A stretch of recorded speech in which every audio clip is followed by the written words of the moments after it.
যা দরকার নিয়ে যাও। তারপর সঙ্গে সঙ্গে জাদু গাছটি সোনা রূপা দিতে থাকে।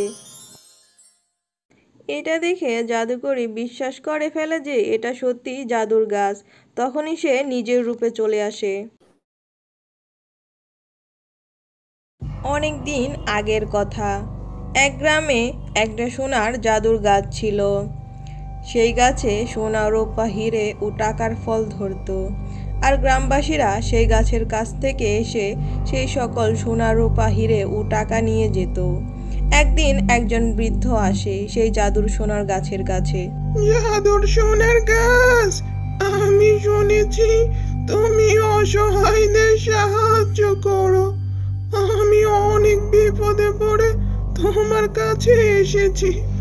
আমার নাতনির বিয়ে কাল, আমার কাছে কোনো টাকা নেই।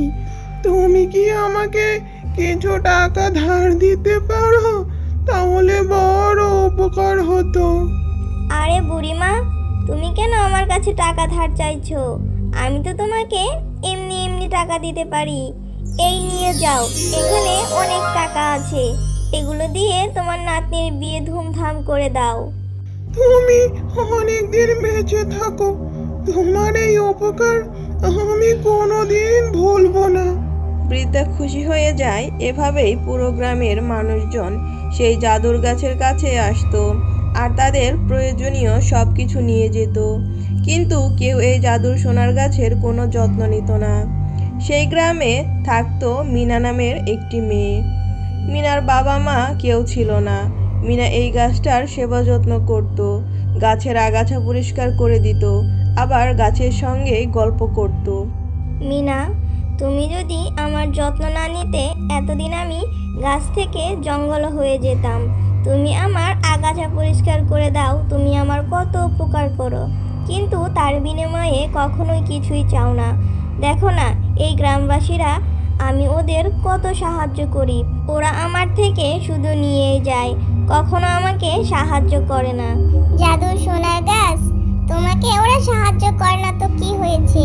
আমি তো আছি, আমি তোমায় দেখাশোনা করব। এই পৃথিবীতে আমার আপন বলে কেউ নেই, শুধু তুমি ছাড়া। আর তাই তো আমি তোমাকে এত ভালোবাসি। আমার কাছে মনে হয় তুমি একমাত্র আমার আপনজন, আমার অভিভাবক। তাই তো আমার মনের সব কথা তোমাকে বলি। আমি কখনো তোমাকে ছেড়ে কোথাও যাব না। জাদুর সোনার গাছ, তুমি আছো বলেই তাই তো আমি এত নিশ্চিন্তে আছি। এভাবেই মিনা আর জাদুর সোনার গাছের বন্ধুত্ব খুবই ভালো ছিল। একদিন একটা শয়তান জাদুকরি সেই সোনার গাছের ব্যাপারে জানতে পেরে যায়। সে উড়ে উড়ে পুরো গ্রাম ঘুরে দেখতে থাকে কোথায় সেই জাদুর সোনার গাছটা রয়েছে। অবশেষে সে গাছের দেখা পেয়ে যায়। ওই তো গাছটা। যদি সত্যি সত্যি এই গাছে জাদুর শক্তি থেকে থাকে, তবে আমি ওর সব শক্তি কেড়ে নেব আর তারপর নিজে মহা শক্তিশালী হয়ে যাব। হা হা হা। তবে তার আগে আমাকে পরীক্ষা করে দেখতে হবে এই গাছে এত শক্তি আছে কিনা। এই বলে জাদুকরি একটা সাধারণ মেয়ের রূপ ধারণ করে তারপর জাদু সোনার কাছে এসে বলে, এই যে গাছ, আমি শুনলাম তুমি নাকি মানুষের সাহায্য করো, তা আমাকে সাহায্য করবে? আমার স্বামী মারা গেছে, ছেলে সন্তান নিয়ে আমি খুবই বিপদে পড়েছি। কেন সাহায্য করব না? তোমার যা দরকার নিয়ে যাও। আমি আমার গাছে এখনই টাকা, সোনা, রূপা, হিরে প্রকট করছি, যা দরকার নিয়ে যাও। তারপর সঙ্গে সঙ্গে জাদু গাছটি সোনা রূপা দিতে থাকে। এটা দেখে জাদুকরি বিশ্বাস করে ফেলে যে এটা সত্যি জাদুর গাছ। তখনই সে নিজের রূপে চলে আসে। পেয়েছি, আমি তো এটাই দেখতে চাইছিলাম, এই গাছ সত্যি জাদুর কিনা। এবার আমি এই গাছের সব শক্তি কেড়ে নেব। এসব তুমি কি বলছো? আমি তোমায় সাহায্য করলাম, আর তুমি কিনা আমাকে প্রাণে মারতে চাইছো? জাদুকরনি জাদুর সোনার গাছের কোনো কথাই শোনে না। জাদুর সোনার গাছে বাঁচার জন্য অনেক আকুতি মিনতি করে, কিন্তু জাদুকরনি তার জাদু দিয়ে গাছের সমস্ত শক্তি কেড়ে নেয় আর গাছটা সঙ্গে সঙ্গে মারা যায়। তারপর সে সেখান থেকে চলে যায়। পরের দিন গ্রামবাসী যখন এসে দেখে যে গাছটা মারা গেছে, তখনই তারা বলাবলি করতে শুরু করে। এই গাছটা এতদিন জাদুর সোনার গাছ ছিল। আমাদেরকে এই গাছটা অনেক টাকা পয়সা হিরে জহরত দিয়েছে।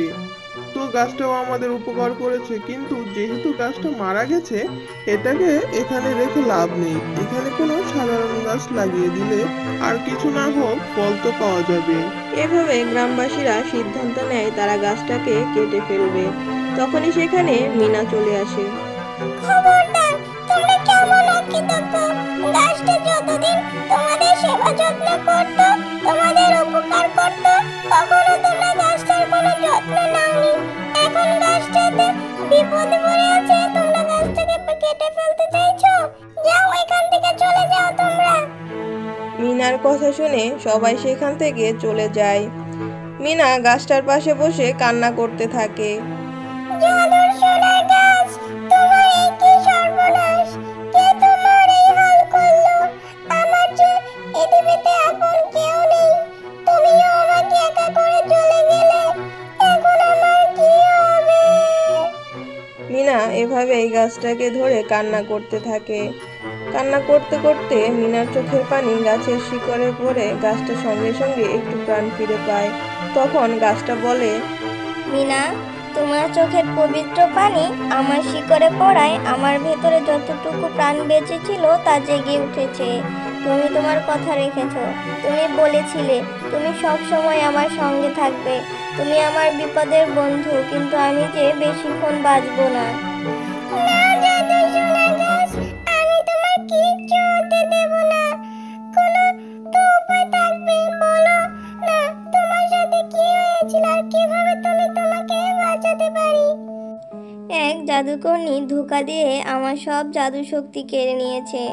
এখন আমাকে বাঁচানোর একটা মাত্র উপায় আছে, আর সেটা হলো দূরের কালো পাহাড়ের উপরে থাকা জাদুর উপর গাছ থেকে 2টা পাতা এনে আমার শিকড়ের পাশে পুঁতে দিতে হবে। কিন্তু সেটা অনেক কঠিন কাজ, কারণ ওই কালো পাহাড়ের পথে অনেক বিপদ। আমি চাই না তুমি আমার জন্য কোনো বিপদে পড়ো। এটা নিয়ে তোমাকে ভাবতে হবে না, জাদুর সোনার গাছ, আমি তোমার জন্য সব বাধা, সব বিপদ পার করে আসব। মিনা সঙ্গে সঙ্গে ছুটতে থাকে কালো পাহাড়ের উদ্দেশ্যে। পথে সে অনেক বিপদের সম্মুখীন হয়। তার পাশেই মনে হয় কেউ কালো ছায়া হয়ে তাকে ফলো করছে। আবার অনেক ভয়ঙ্কর সব আওয়াজ ভেসে উঠতে থাকে। ভয়ে মিনার হাত পা হিম হয়ে আসে, কিন্তু তবু মিনা হাল ছাড়ে না। কালো পাহাড়ে ওঠে আর সেখানেই সেই রূপোর গাছটা দেখতে পায়। তারপর রূপোর গাছের কাছে বলে, জাদুর উপর গাছ, আমি যে তোমার কাছে সাহায্য চাইতে এসেছি। আমাদের গ্রামে জাদুর সোনার গাছ বিপদে পড়েছে। জাদুকরনী তার শক্তি নিয়ে গেছে। এবার তুমি যদি দয়া করে 2টো রূপোর পাতা দিতে, তবে আমার গাছের প্রাণ ফিরে পেত। রূপোর গাছ অনেক দয়ালু ছিল। মিনার এমন কান্না জড়িত কণ্ঠ শুনে তার ভীষণ মায়া হলো, আর তাই সে 2টো রূপোর পাতা দিয়ে দেয়। মিনা পাতাগুলো এনে আর দেরি করে না, সঙ্গে সঙ্গে জাদুর সোনার গাছের শিকড়ের কাছে পুঁতে দেয়। সঙ্গে সঙ্গে জাদুর সোনার গাছ তার সব জাদুর শক্তি আবারও ফিরে পায়। তখনই মিনা বলে, জাদুর সোনার গাছ, অনেক হয়েছে, তুমি অনেক উপকার করেছো, কিন্তু বিনিময়ে তুমি নিজে বিপদে পড়েছো। তাই আমি চাই না তুমি আর তোমার জাদু শক্তির ব্যবহার করো। আজকের পর থেকে তুমি একটা সাধারণ গাছ হয়ে যাবে, যেন কেউ তোমার কাছে কোনো কিছু নিতেও পারে না আর তোমার কোনো ক্ষতি করতে না পারে। আচ্ছা মিনা, তুমি যা বলবে তাই হবে। সত্যিই তো, অন্যের উপকার করতে গিয়ে আমি নিজেই বিপদে পড়েছিলাম। এখন থেকে আমি শুধু তোমার উপকার করব। এ বলে জাদুর সোনার গাছ একটা সাধারণ আম গাছে পরিণত হয়ে যায়, আর সেখানে অনেক পাকা পাকা মিষ্টি আম ধরে।